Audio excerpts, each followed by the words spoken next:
এটি হচ্ছে 34 নম্বর তার। এই তারটা হচ্ছে নাম্বার হচ্ছে 34 নম্বর তার। এই তার দিয়ে আমরা এখন সিলিং ফ্যান কয়েল বাঁধবো। এই দেখেন, এই যেটা হচ্ছে সিলিং ফ্যানের লোটার, এটা লোটার, এটার মধ্যে কয়েলটা বাঁধবো। এখন আমরা বাঁধবো কীভাবে? প্রথমত এটাতে এই ফাইবারটা পেঁচাইতে হবে। এটা হচ্ছে ফাইবার, 7 নম্বর ফাইবার। এই 7 নম্বর ফাইবারটা পেঁচাইতে হবে। এই ফাইবারটা পেঁচার আগে এই ফাইবারটা আগে বসাইতে হবে। যখন এখানে ফুটা আছে, দেখেন এই ফুটাটা আছে, এই ফুটাটার পাশ থেকে নিতে হবে, দুই একটা উপর থেকে নিতে হবে, শুরু করতে হবে কয়েল বাঁধা। তো এই ফুটাটার এখান থেকে আমরা এই ফাইবারটা আমরা ওখানে সেটিং করবো, করে শুরু করব। এখান থেকে শুরু করতে হবে, বসায় নেবে, এটা একটা কাঠের ফার্মা। এই শুরু করবো এখানেই। ফাইবারটা প্রথমত বসাতে হবে এভাবেই। এই যে খাসগুলো আছে যেখানে আমরা কয়েলটা বাঁধবো, সেই কাছের এখানে এবার ঢুকাইতে হবে জিনিসটাকে। এভাবে এই ফাইবারটা ঢুকাইতে হবে বাঁকা করে করে।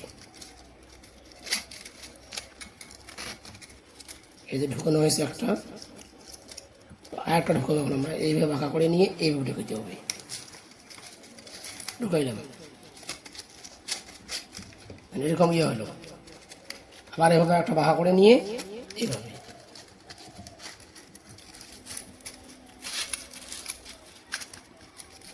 আবার আর একটা বাঁকা করে নিয়ে এইভাবে নিয়ে এই যে আর একটা খাঁচ, একটা পর পর এখানে খাঁচ আছে, একটা পর পর ঢুকিয়ে হবে।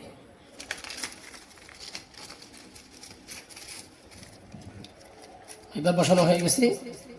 এখন আমরা কয়েলটা বাঁধা শুরু করবো। কীভাবে বাঁধবো কয়েলটা? এই 34 নম্বর কয়েলটা নিচে রাখলাম, দেখেন এই যে শুরু হলো। প্রথমত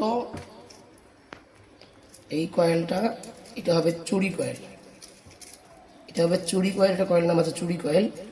প্রথমত এই ডান পাশ দিয়ে হবে, এই হাত দিয়ে যদি কয়েলটা বাঁধতে চান এই পাশ দিয়ে হবে, এই পাশ দিয়ে হবে। এটা হচ্ছে আমার রানিং কয়েল। এ পাশে বাম হাত দিয়ে হলো। তারপর পরেরটা হবে এ পাশ থেকে, এই সাইড থেকে। পরেরটা হবে এ পাশ দিয়ে, এ পাশ দিয়ে, এ পাশ দিয়ে। তারপরটা আবার হবে এ পাশ দিয়ে। এইভাবে কয়েলটা বাঁধতে হবে।